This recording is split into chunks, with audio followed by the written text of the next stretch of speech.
আজ আমি তোমাদের কাছে বচনের চতুর্বিভাগ আলোচনা করতে চলেছি। তোমাদের আজ দেখাবো যে কিভাবে তোমরা লজিক্যাল ফর্মে আসবে এবং প্রত্যেকটা বচনকে কিভাবে তোমরা বুঝবে যে কি বচনটা কোনটি এ বচন, কোনটি ই, কোনটি আই এবং কোনটি ও বচন। আজ তোমাদের তাহলে আমি প্রথম থেকে বচনের চতুর্বিভাগটা দেখিয়ে দিচ্ছি। তোমরা সবাই দেখো, বচনকে আমরা গুণ এবং পরিমাণ অনুসারে মোট 4টি ভাগে ভাগ করে থাকি। গুণ এবং পরিমাণ অনুসারে 4টি ভাগে ভাগ করি। প্রথমটি সামান্য সদর্থক বচন, 2 সামান্য নঙর্থক বচন, 3 বিশেষ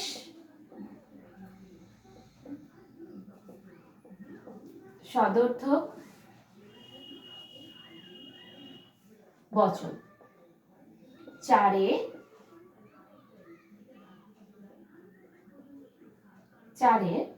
বিশেষ নঙর্থক বচন।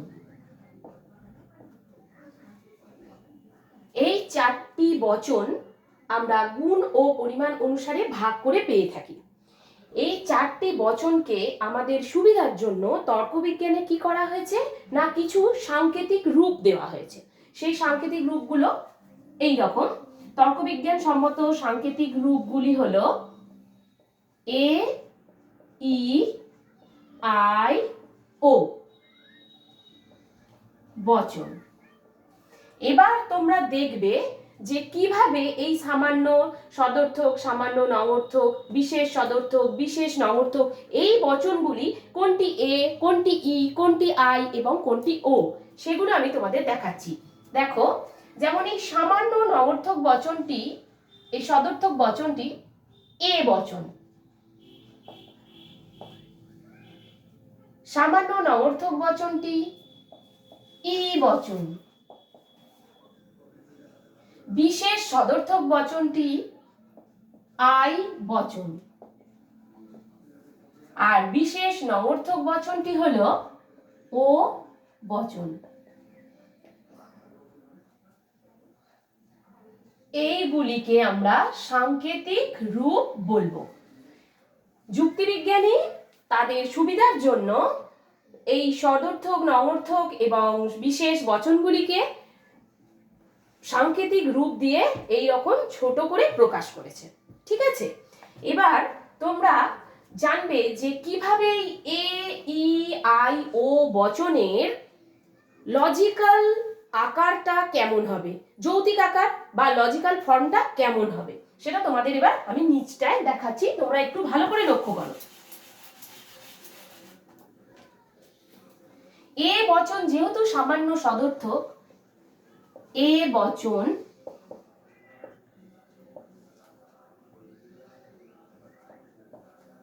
এর যৌতিক আকারটি হবে সকল মানুষ হয় মরণশীল।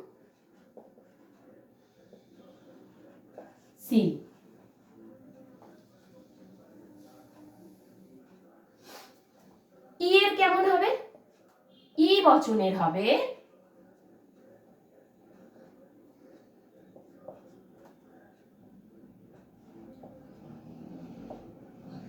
কোন দেবতা নয় মানব। এটি হলো ই।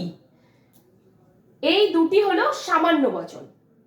একটি হলো সদর্থক, মানে এ বচনটি হলো সদর্থক, সদর্থক সামান্য, আর ই বচনটি হলো সামান্য নঙর্থক। কেন নঙর্থক? এই যে নয় চিহ্নটি আছে বলে। আর এখানে কেন সদর্থক হয়েছে এ বচন? এই যে হয় শব্দটি আছে বলে। তাহলে তোমরা এই দুটি বচন দেখলে। এবার দেখো আই বচন। আই বচন হবে যেহেতু বিশেষ বচন, তাই কোন কোন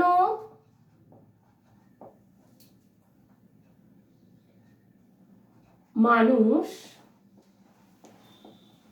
হয় স্বার্থপর। কোন কোন মানুষ হয় স্বার্থপর, বিশেষ বচন কোন কোন, আর হয়ের জন্য আমি এই বচনটিকে সদর্থক বচন বলছি। এর পরেরটি হলো ও। ও বচনে যেহেতু বিশেষ, তাই কোন কোন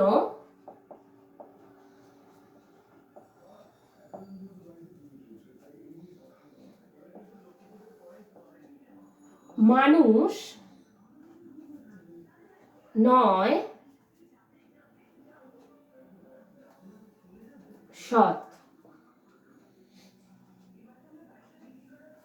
কোন কোন মানুষ নয় সৎ, এটি হয়ে গেল ও বচন। তাহলে তোমরা দেখলে যে কিভাবে আমরা এ বচনের লজিক্যাল ফর্ম পেলাম, ই বচনের লজিক্যাল ফর্ম পেলাম, আই এবং ও এর কিভাবে লজিক্যাল ফর্মগুলো আমরা পেলাম। এবার তোমাদের মনে একটা প্রশ্ন আসতেই পারে যে এই লজিক্যাল ফর্মে আমি আনবো কিভাবে একটি বচনকে দেখে। একটি বচন বিভিন্ন শব্দ দ্বারা গঠিত হয়। যেমন কোনো বচনে পরিমাণটা সকল, সমস্ত ইত্যাদি থাকে, কোনোটায় কোনো কোনো থাকে, কোনোটায় কিছু কিছু সংখ্যক দেওয়া থাকে, কোনোটায় বেশিরভাগ সংখ্যক দেওয়া থাকে। তাহলে তোমরা বুঝবে কি করে যে কোন বচনটা এ হবে, কোন বচনটা ই, কোনটা আই আর কোনটা ও? তো তার জন্য কিছু নিয়ম তোমাদের ফলো করতে হবে। সেই নিয়মগুলো তোমাদের বইয়েতেও দেওয়া আছে, তোমরা বইটা ফলো করতে পারো। যখন বিভাগটা দেখবে বচনের, চতুর্বিভাগের পরের কিছুটা স্টেপ পরেই তোমরা দেখবে বচনের 10টার মতো রুলস দেওয়া আছে, তোমরা সেটা একটু দেখে নিতে পারো। আমি তবুও তোমাদের একটু বলে দিচ্ছি যে যখন কোনো শব্দে যদি সমস্ত, প্রত্যেক, প্রতিটি ইত্যাদি কোনো সদর্থক বচনে দেখতে পাও এই শব্দগুলি, সেই শব্দগুলিকে দেখলেই তোমরা বুঝবে যে ওই বচনগুলি না এ বচনে পরিবর্তন করতে হবে। মানে কি, যখন তোমরা ধরো সব, সমস্ত,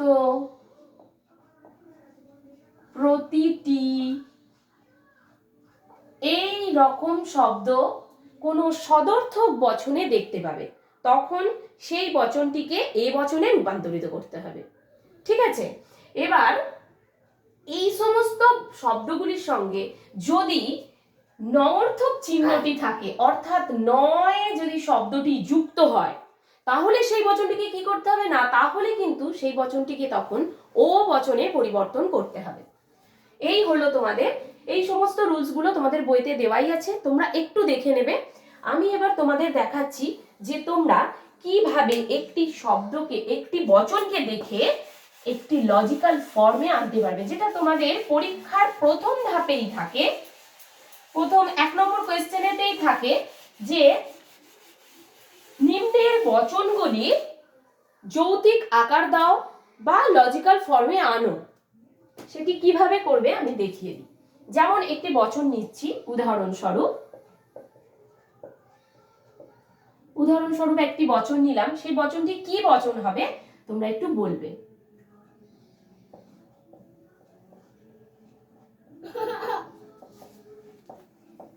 বেশিরভাগ ভারতীয়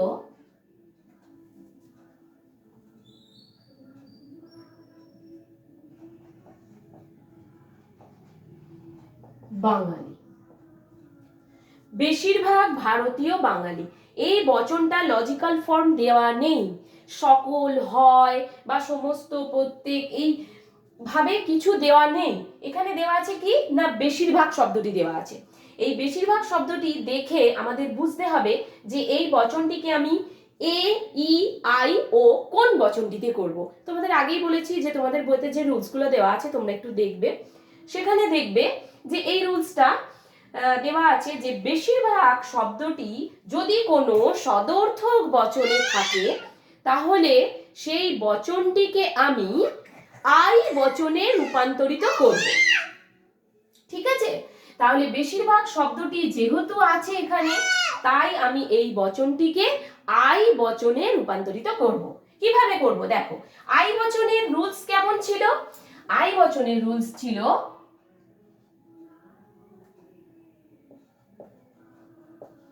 কোনো কোনো এস হয় পি, এটা ছিল। এবার এল এফ অর্থাৎ লজিক্যাল ফর্ম লিখে আমরা এবার যৌক্তিক আকারটা এই বচনটি দেব। কিভাবে না, বেশিরভাগের জন্যই আমি বুঝতে পারলাম যে এটি আই বচন হবে। আই বচনের রুলস কেমন? কোনো কোনো এস হয় পি, কোনো কোনো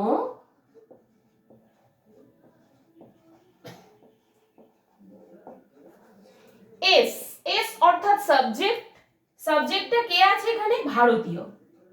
তাহলে এস এর জায়গায় আমি লিখব ভারতীয়। তারপর কি আছে না, হয়, হয় পি, পি লিখবো না, পি এর বদলে আমি লিখবো প্রেডিকেট, বিধেয়। বিধেয়টা কে আছে এখানে? বাঙালি। এই বসে গেল বাঙালি। তাহলে তোমাদের লজিক্যাল ফর্ম কিরকম এলো? কোনো কোনো ভারতীয় হয় বাঙালি, বেশিরভাগ ভারতীয় বাঙালি ছিল। তা থেকে তুমি লজিক্যাল ফর্মে বের করলে কিভাবে না, কোনো কোনো ভারতীয় হয় বাঙালি, অর্থটা হয় বেশিরভাগ ভারতীয়ই হয় বাঙালি। ঠিক আছে, তোমরা আশা করছি তোমরা বুঝতে পেরেছো। আমি আজ এই পর্যন্তই ক্লাস রাখছি। এর পরের দিন আমি তোমাদের গুণ এবং পরিমাণ নিয়ে আলোচনা করব। আশা করছি তোমরা এই ভিডিও থেকে আজ এই বচনের চতুর্বিভাগটা বুঝতে পারলে। যদি বুঝতে না পারো তাহলে আমাকে কমেন্ট করো, তাহলে আমি এইটা রিকোয়েস্ট ভিডিও হিসাবে আবার আরেকদিন দেখানোর চেষ্টা করব। Thank you.